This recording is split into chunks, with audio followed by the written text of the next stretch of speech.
Il-poplu Malti huwa l-aktar sodisfatt fost il-popli tal-pajjiżi kollha tal-Unjoni Ewropea bil-miżuri li ħal-gvern tiegħu quddiem l-isfida internazzjonali tal-għoli tal-ħajja. Din l-għajnuna f'Malta tinkludi s-sussidji biex il-prezzijiet tal-enerġija u tal-fuel jinżammu stabbli.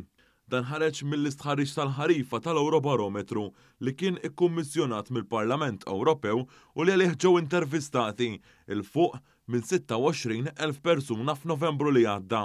Ħareġ li żewġ terz tal-Maltin huma sodisfatti bl-interventi ta' għajnuna tal-Gvern fosthom fuq l-istabilta fil-prezzijiet tal-enerġija. Dan hekk kif fi żmien sentej il-Gvern se jkun investa biljun euro sabiex iżomm dawn il-prezzijiet stabbli.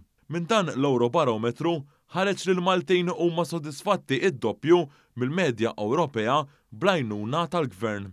Iċ-ċittadini ta' pajjiżi kbar bħal Ġermanja u Franza huma ferm inqas sodisfatti bl-azzjonijiet li ħa pajjiżhom f'din il-kriżi li torqod l-Ewropa.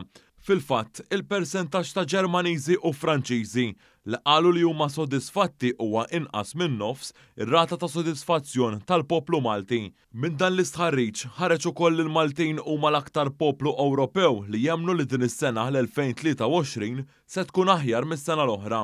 Ħareġ ukoll il-maġġoranza tal-Maltin huma inkwetati dwar l-isfida tat-tibdil fil-klima. Minn dan l-Eurobarometru ħareġ ukoll li l-Maltin jemmnu li l-Parlament Ewropew għandu jaħdem aktar dwar is-salta ta' dritt.